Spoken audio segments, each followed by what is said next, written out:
So I've been nerding out listening to world and business leaders speaking at the World Economic Forum in Switzerland over the last week or so, and I've noticed an eerily familiar patterns of words, tone and behaviour that's made me react in a really visceral kind of spidey senses level. Hi, I'm Dee. I'm an educator, writer, clinical psychologist and former police officer, and I've worked with women recovering from abusive, controlling and antagonistic relationship dynamics for the last 25 years. If you've been in a relationship with someone who uses emotional, psychological, financial control to coerce or manipulate you, you might like to watch this and see if you can spot the red and green flags along with me. So the first.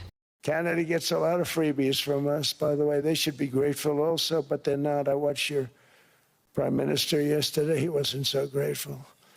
But they should be grateful to us. Canada lives because of the United States. Remember that, Mark, the next time you make your statements. Compare it to this one. We are a stable and reliable partner in a world that is anything but. A partner that builds and values relationships for the long term. And we have something else. We have a recognition of what's happening and a determination to act accordingly. We understand that this rupture calls for more than adaptation. It calls for honesty about the world as it is. Notice if it made you feel any different. And this next one. We never asked for anything, and we never got anything. We probably won't get anything unless I decide to use excessive strength and force where we would be, frankly, unstoppable. But I won't do that. Okay? Now notice this contrast. Or to put another way, we aim to be both principled and pragmatic. Principled in our commitment to fundamental values, sovereignty, territorial integrity, the prohibition of the use of force except when consistent with the UN Charter. And another. I said, Emmanuel, you're going to be doubling or tripling? No, no, no. I said, here's the story, Emmanuel. The answer is you're going to do it. You're going to do it fast. And if you don't, I'm putting a 25% tariff on everything that you sell into the United States and a 100% tariff on your wines and champagnes. Now listen to this tone.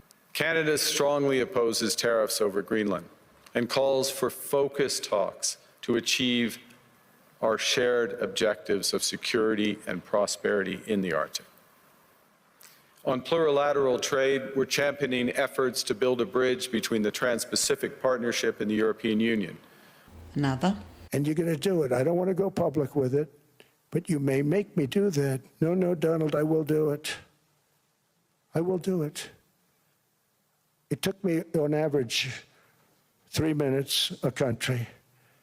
Saying the same thing, you will do it. Notice the difference. What does it mean for middle powers to live the truth? Well, first, it means naming reality. Call it what it is. A system of intensifying great power rivalry where the most powerful pursue their interests using economic integration as coercion. It means acting consistently, applying the same standards to allies and rivals. When middle powers criticize economic intimidation from one direction but stay silent when it comes from another. A couple more.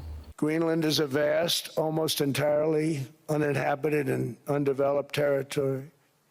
Important for any other reason. We need it for strategic national security and international security. This enormous unsecured island is actually part of North America on the northern frontier of the Western Hemisphere. That's our territory. Notice the difference here. We stand firmly with Greenland and Denmark and fully support their unique right to determine Greenland's future. Our commitment to NATO's Article 5 is unwavering. So we're working with our NATO allies. And the last one. I've done more to help NATO than any other president by far, than any other person. You wouldn't have NATO if I didn't get involved in my first term. The war with Ukraine, it's a war that should have never started, and it wouldn't have started if the 2020 U.S. presidential election weren't rigged. It was a rigged rigged election. Everybody now knows that. They found out. People will soon be prosecuted for what they did. It's probably breaking news, but it should be. It was a rigged election. And finally, There is a strong tendency for countries to go along to get along, to accommodate, to avoid trouble, to hope that compliance will buy safety. Well, it won't. now I'm not labelling, diagnosing or categorising either of these guys, although I'm mighty tempted to give my opinion on one of them. But I don't know either of them personally and I'm not assessing them. What I am doing is noticing how each of their words feel in my body and using that response as data to strengthen my own intuition and awareness of the kinds of behaviours that it's signalled to me that someone may not be emotionally or relationally safe to spend too much time around, or for someone I care about to be in a close relationship with. If you've had or are currently in a relationship with someone who shows patterns commonly described as gaslighting, blame shifting, threats, boundary violations, or a lack of genuine empathy or respect toward you or toward their allies, do what Mark Carney models here. Turn toward your friends and toward people who support your safety. Be safe.